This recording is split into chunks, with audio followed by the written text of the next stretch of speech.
Bismillahirrahmanirrahim. Assalamualaikum warahmatullahi wabarakatuh. Saya Adilia Gusupurnama dengan NIM 2016010105 dari Universitas Islam Negeri Imam Bonjol Padang, Fakultas Ekonomi dan Bisnis Islam dengan jurusan Ekonomi Syariah. Saya membuat video ini untuk memenuhi tugas kuliah saya dengan mata kuliah Syarah Hadis dengan dosen pengampu Bapak Dede Afdal LC.MA. Materi yang saya sampaikan kali ini yaitu mengenai riba. Riba berasal dari bahasa Arab. Secara etimologis berarti tambahan atau aziyadah, berkembang atau an-numu, membesar atau al-ulu, dan meningkat atau al-irtifa. Sehubungan dengan arti riba dari segi bahasa tersebut, ada ungkapan orang Arab kuno menyatakan arba fulan ala fulan, iza azada alaih, atau seorang melakukan riba terhadap orang lain jika di dalamnya terdapat unsur tambahan, atau mengambil dari sesuatu yang kamu berikan dengan cara berlebih dari apa yang diberikan. Yang dimaksud dengan tambahan tersebut adalah tambahan kuantitas atau barang dalam penjualan aset yang tidak boleh dilakukan dengan perbedaan kuantitas atau barang tersebut. Contoh barangnya yaitu seperti emas, perak, gandum, dan lain sebagainya. Selanjutnya yaitu tentang jenis-jenis riba. Jenis-jenis riba secara garis besar terbagi menjadi dua, yaitu riba akibat hutang piutang dan riba akibat jual beli. Riba akibat hutang piutang yaitu suatu manfaat atau tingkat kelebihan tertentu yang disyaratkan terhadap yang berhutang atau muqtarid, dan riba jahiliyah yaitu hutang yang dibayar dari pokoknya karena si peminjam tidak mampu membayar hutangnya pada waktu yang ditetapkan.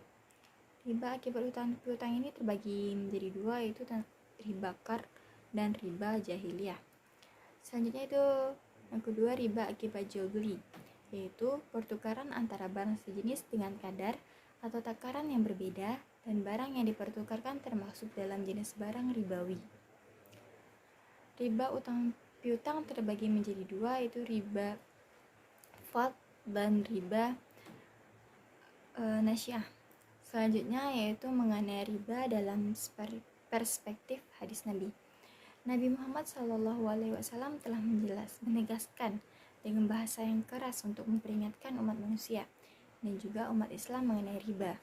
Sebagai berikut, Abu Hurairah telah mengatakan bahwa pesuruh Allah bersabda, riba terdiri dari 70 jenis yang berbeda, dan yang paling kurang bahayanya adalah setara dengan seorang pria menikahi, yaitu melakukan hubungan jenis dengan ibunya sendiri. Menurut Ibnu Majah Baihaqi, Abdullah Ibnu Hanzalah telah melaporkan bahwa pesuruh Allah bersabda, 1 dirham atau koin perak riba yang mana diterima oleh seseorang sedangkan dia mengetahui itu adalah riba, itu lebih buruk dari melakukan zina sebanyak 36 kali. Dan selanjutnya yaitu Baihaqi menyampaikan dari Ibnu Abbas dengan tambahan bahwa Nabi berikutnya bersabda, neraka adalah lebih sesuai dari mereka yang dagingnya dibesarkan dengan apa yang haram. Menurut Ahmad Ibnu Majah, Abu Hurairah telah melaporkan bahwa pesuruh Allah bersabda, pada malam aku diangkat ke langit, aku bertemu dengan manusia yang perutnya seperti rumah yang dipenuhi dengan ular-ular, yang mana dapat dilihat dari luar perutnya. Aku bertanya kepada mereka Jibril, siapakah mereka? Dan Jibril memberitahuku bahwa mereka adalah manusia yang telah memakan riba. Baiklah, di antara hadis-hadis yang menerangkan tentang riba yang berkaitan dengan jual beli yaitu diriwayatkan oleh Abu Sa'id Al-Khudri bahwa Rasulullah SAW bersabda, janganlah kalian menjual emas dengan emas kecuali yang sama beratnya, dan janganlah kalian melebihkan sebahagian di atas bagian yang lain. Janganlah kalian menjual perak dengan perak kecuali yang sama beratnya, dan janganlah kalian melebihkan sebahagian di atas bagian yang lain. Dan janganlah kalian menjual yang tidak ada di antara barang-barang itu dengan yang ada. Hadis riwayat Bukhari Muslim. Selanjutnya itu mengenai sebab-sebab dilarangnya riba.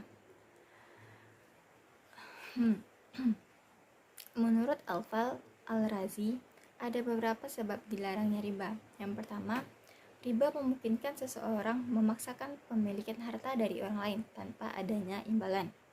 Keuntungan yang akan diperoleh si peminjam bersifat belum pasti, dan pemungutan tambahan yang oleh pemberi pinjaman adalah hal yang pasti dan tanpa risiko. Yang kedua yaitu riba menghalangi pemodal ikut berusaha mencari rezeki, karena ia dengan mudah membiayai hidupnya dengan bunga saja. Dan yang ketiga yaitu jika riba diperbolehkan, masyarakat akan tidak segan-segan meminjam uang walaupun dengan bunga yang tinggi. Dan ini telah merusak tata hidup tolong-menolong. Yang keempat, dengan riba biasanya pemodal semakin kaya dan si peminjam semakin miskin. Dan yang kelima, larangan riba telah ditetapkan dalam Nas. Selanjutnya yaitu ancaman bagi perilaku riba. Dalam hadis qala Rasulullah sallallahu alaihi wasallam, akil la riba wa mukil lahu wa katibahu wa syaihidihi wa qallahum sawaun. Dari Jabir radhiyallahu anhu, ia berkata, Rasulullah sallallahu alaihi wasallam telah melaknat orang-orang yang memakan riba, orang yang menjadi wakilnya, orang yang memberi makan hasil riba, orang yang menuliskan, orang yang mensaksikan, dan selanjutnya. Nabi bersabda, mereka itu semua sama saja. Hadis riwayat Muslim. Ancaman bagi pelaku riba yang pertama yaitu mereka melakukan tindakan riba tidak bisa berdiri seperti berdirinya orang yang kemasukan syaitan, lantaran yang diibaratkan seperti orang sedang mabuk. Kemudian akan Allah masukkan mereka ke dalam neraka yang kekal, sebagaimana firman Allah dalam surat Al-Baqarah ayat 207. Dan selanjutnya Allah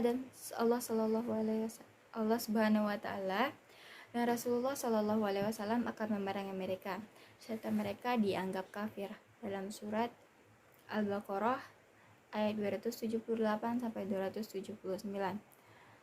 Yang ketiga yaitu dilaknat oleh Rasulullah Shallallahu alaihi wasallam. Dari Jabir radhiyallahu anhu, beliau berkata bahwa Rasulullah Shallallahu alaihi wasallam melaknat pemakan riba yang memberikannya, pencatatnya, dan saksi-saksinya. Rasulullah Shallallahu alaihi wasallam mengatakan, mereka itu semua sama. Hadis riwayat Muslim. Yang keempat, diazab Allah Subhanahu wa taala sebagaimana sabda Rasulullah dari Abdullah bin Mas'ud radhiyallahu anhu. Rasulullah Shallallahu alaihi wasallam beliau berkata, tidaklah suatu kaum menampakkan riba dan zina, melainkan mereka menghalalkan terhadap diri mereka sendiri azab dari Allah Subhanahu wa taala. Hadis riwayat Ibnu Majah. Yang kelima, dosanya jauh lebih berat dibandingkan dosa orang yang berzina berkali-kali.